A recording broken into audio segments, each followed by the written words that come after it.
Kawan yang saya cintai, saya dan Ibu Menkyu mendampingi Yang Terhormat Bapak Presiden menerima Menteri Lingkungan Hidup dan Iklim Norwegia, Bapak Andreas Eriksen. Ini Pak Andreas, tadi kami berbicara tentang bagaimana kerjasama MOU antara Indonesia dan Norway melalui Menteri Lingkungan Norway dan Menteri LHK-nya Indonesia.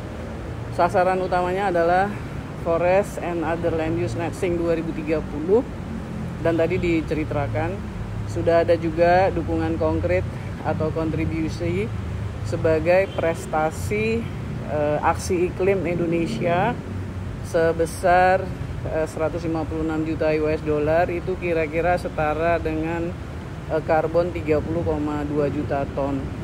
Ada beberapa hal tadi dibicarakan. Tadi Yang Terhormat Bapak Presiden juga appeal kepada Norway untuk memberi pemahaman dan persepsi yang tepat agar tidak terjadi diskriminasi terkait dengan sawit.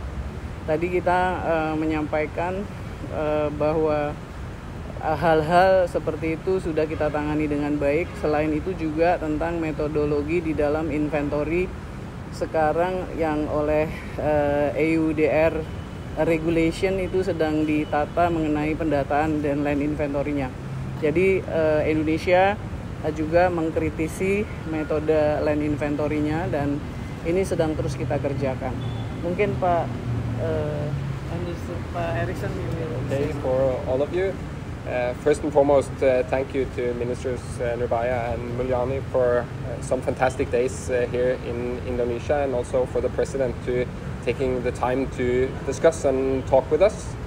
Norway, we are very proud of the partnership and the collaboration together with Indonesia, and that's because Indonesia has achieved significant, magnificent results regarding deforestation the last couple of years. What has been achieved here in reducing deforestation by 90% and also rehabilitating, staking a very ambitious course towards the follow net sink 2030 target is really something that the world should and needs to know about, because it demonstrates that when you work together, when you have the right types of leadership, and when you build the right types of institutions, it's really possible to do something. And to do something, that is what we need together to do, both in the space of climate and the nature.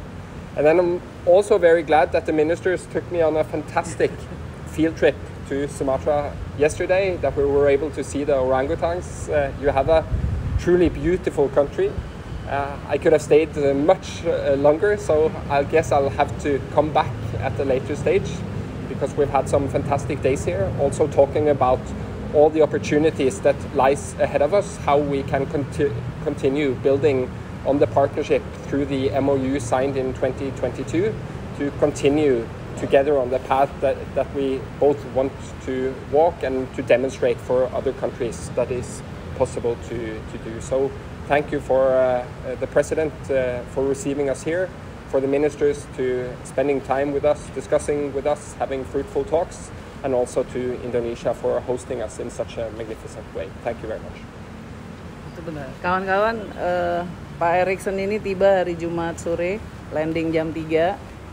Kemudian jam 7 malam langsung melihat laboratorium intelijennya penegakan hukum KLHK. Kemudian pagi-pagi kita yang paling penting ini karena Menteri Keuangan baru pertama kali ke lapangan dan kita melihat kondisi lapangan yang cukup berat. Ada di Taman Nasional Gunung Leuser yang bagian Sumatera Utara, kan kira-kira 10% areanya ada di Sumut. Selebihnya di Aceh, terlalu berat kalau masuk ke Aceh, kita ambil agak di pinggir, tapi itu pun udah cukup berat. Sambil lihat mangrove, karena terkait juga dengan pekerjaan di lapangan terkait masyarakat, terkait dana lingkungan hidup, maka kita minta catatan dari Ibu Menkyu. Teman-teman wartawan, saya diajak Bu Siti dan Pak Andreas untuk melihat tempat pentangkaran orang hutan. Ini sebetulnya sebagai bagian dari yang tadi disampaikan, pemerintah Norwegia adalah salah satu negara yang memang memberikan perhatian terhadap bagaimana pelaksanaan Indonesia sendiri ya, komitmen untuk tadi forest dan land use dan penurunan CO2. Dan mereka seperti kita ketahui telah mempledge 1 billion US dollar yang selama ini hanya bisa di withdraw kalau ada performance-nya. Makanya disebut result based payment. Nah, dalam hal ini sejak 2014 tadi yang disampaikan oleh Minister Andreas Eriksson adalah Indonesia mampu menurunkan deforestasi dan mampu mencegah berbagai kejadian yang memperburuk kondisi. Makanya CO2 reduction-nya itu bisa dihitung. Dan dari perhitungan ini 2014 hingga 2016 ada penurunan CO2 sebanyak 20 juta ton yang kemudian dikompensate dengan payment melalui REDD Plus. Itu yang kemudian dikelola oleh BPDLH, Badan Pengelolaan Dana Lingkungan Hidup. Kalau dalam bahasa Inggrisnya, Minister Eriksson mengetahui sebagai Indonesia Environmental Fund. Nah, yang paling penting ini BLU BPDLH yang ada di bawah Kementerian Keuangan, tapi pengarahnya ada Bu Siti, ada berbagai menteri yang lain. Itu sudah dipercaya oleh internasional sebagai institusi yang mampu mendeliver secara efisien, akuntabel, transparan dana-dana tersebut berdasarkan result.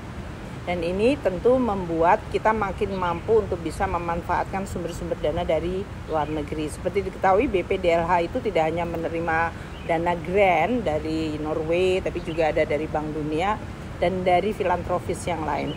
Namun juga mengelola dana APBN. Jadi ini bukan karena kita kemudian meminta dari luar. APBN negara tetap hadir. Ada dana dalam hal ini untuk pencegahan mengenai dana bencana, itu 7,5 triliun sudah dimasukkan di dalam BPDLH, dan juga mereka mengelola dana reboisasi. Tapi yang paling penting adalah persepsi dari Minister Eriksson mengenai leadership, tata kelola, ya, dalam hal ini governance, dan kemudian trust yang muncul terhadap governance dan the way we manage the fund berdasarkan result. Dan itu menggambarkan tidak hanya is not about money, but most importantly reputation of Indonesia untuk bisa menjaga lingkungan hidup kita sendiri, karena itu penting untuk rakyat kita. Nah, yang paling penting di dalam penggunaan dana adalah termasuk untuk para masyarakat sekitarnya, ya.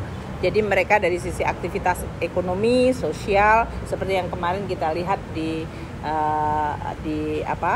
Taman Nasional Lauser itu, Bukit Lawang, itu banyak sekali masyarakat yang aktivitas ekonominya baik, namun juga mereka tetap bisa menjaga lingkungan. Itu adalah salah satu yang menjadi titik tolak. Mungkin dari kami, dari Kementerian Keuangan akan terus menjaga dan mendukung BPDLH ini. Terima kasih. Saya kayaknya mesti nambahin deh sedikit, karena tadi Bu Menkeu nyebut penurunan emisi. Saya mungkin harus melaporkan bahwa emisi aktual itu kan artinya emisi yang keluar karena aktivitas seluruh sektor.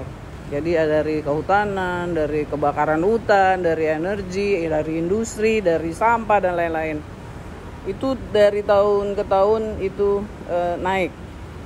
Tapi yang harus dihitung adalah emisi dibandingkan dengan kalau kita kagak ngapa-ngapain gitu. Sekarang kan kita banyak kebijakan, Bapak Presiden ada kebijakan ini, kebijakan itu, sehingga emisinya bisa dikurangin.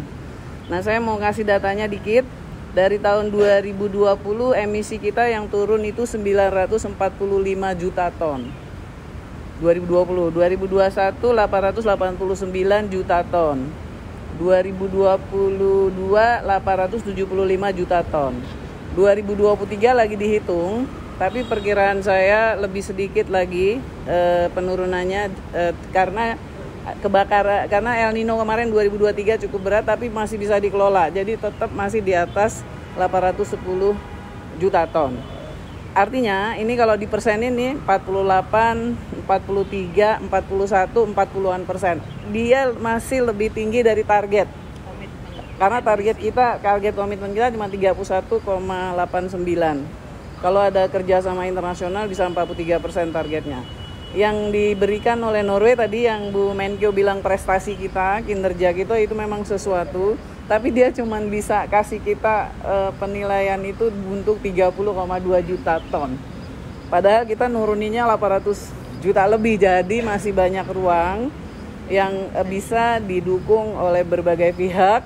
Oleh karena itu saya bersama Menteri Keuangan dan kawan-kawan di tim KLHK dan Kementerian Keuangan itu mencoba menjelaskan ke luar negeri bahwa lihat yang dikerjain Indonesia udah banyak. Jadi kinerjanya harusnya mendapat apresiasi. Kira-kira begitu ya gambarannya. Terima kasih ya.